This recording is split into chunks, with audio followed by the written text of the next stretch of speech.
Magandang araw mga ka-Diskarte Chicks! Welcome back again sa ating YouTube channel.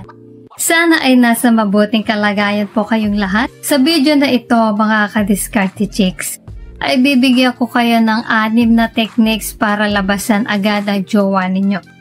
Kahit wala na paligoy-ligoy pa, tara na at simulan na natin.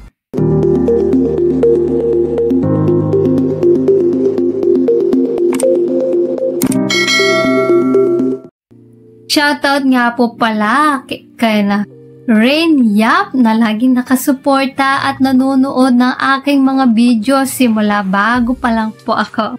Maraming salamat sa iyo ka-Diskarte Chick, kay Jose Marasigan, Aaron Bonyon at kay Arthur Husmilio. Maraming salamat po sa suporta at panonood ng aking mga videos. And advance Happy New Year po sa inyong lahat! So let's start!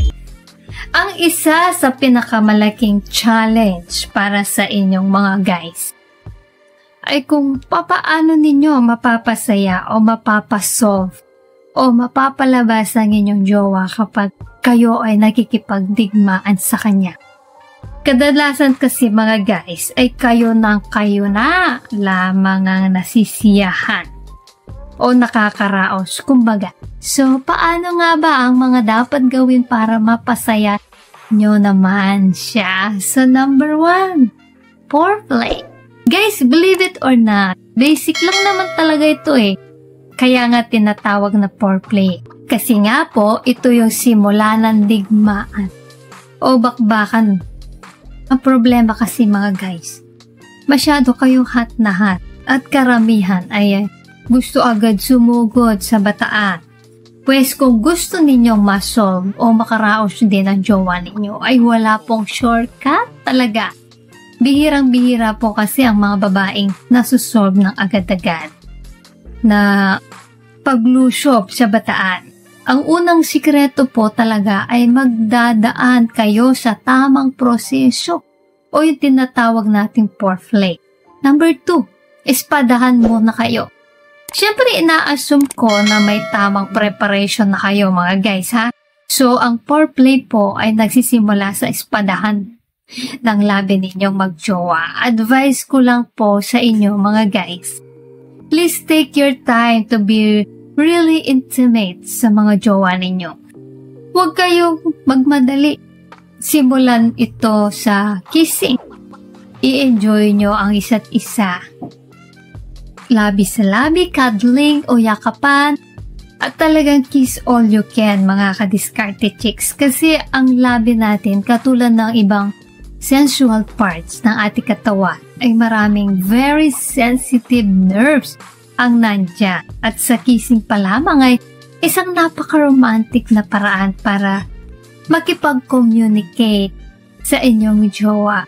Na kapag nagawa nyo ito ng tama, ay talaga namang nagpapalawa ng kanyang ilok sa ibaba. Kaya ito ang unang hakbang para ma-prepare ang kanyang bataan para sa pagsalakay mo. So, take your time sa labi, mga ka-Diskarte Chicks.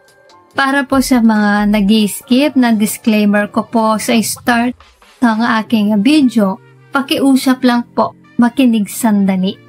Uulitin ko po, iba-iba ang ugali at preferences ng bawat babae. Hindi po ito one size fits all, kaya't alamin at unawain ang unique na personalidad ng kausap nyo. Tandaan, diskarte with respect pa rin. Number 3, huwag kalimutan ng ibang parte ng katawan. Guys, alam nyo ba na kung tsatsagain lang ninyo, marami kayong malalamang kiliti o tinatawag na erogenous zone o mga spots na talaga namang nakakakuryente sa aming mga babae. Yung iba sa leeg, yung iba sa tenga, yung iba sa batok, sa tagiliran, sa tiyan, sa legs, iba-iba mga guys. Lahat ng yan ay po pwedeng erogenous zone niya. So, again, huwag kayong magmadali at alamin ninyo kung saan-saan ang mga yan. At baka dyan pa lamang ay maglalawa na siya. So number 4, focus sa pasas. Guys, ang pasas sa ibabaw ng bundok ng tralala ay napakasensitibong lugar, katulad na kanyang labi. Please take time para i-explore nyo, sapagkat sobrang daming nerve endings dito na tiyak ay magpapaligaya sa amin at lalong-lalong magpapaligaya ng aming damdamin. So, i-explore nyo ang dalawang bundok ng mabuti. Agurin nyo ng gusto, but maging gentleman kayo. Pwede ninyo lagyan ng inyong marka yan kung gusto ninyo at kung gusto rin ng partner nyo. I-enjoy nyo yan. At siguradong mas mag-e-enjoy siya sa inyo. Pero bago po tayo magpatuloy, kung hindi ka pa nakakapag-subscribe, baka naman i-hit mo na subscribe button. Now na. As in now na. Number 5. Explore ang dalawang labi sa baba. Ito guys, ang technique po dito ay i-postpone nyo muna ang pagsalakay sa bataan, katulad din ng sa labi at pasas. I-explore nyong mabuti ang mga labi sa ibaba. Guys, isipin mong mabuti ha, karamihan ng mga babae ay hindi naman talaga nakakaraos sa pamamagitan ng pagsalakay sa bataan. Pero mas marami ang nakakaraos sa pagkain ng pechay.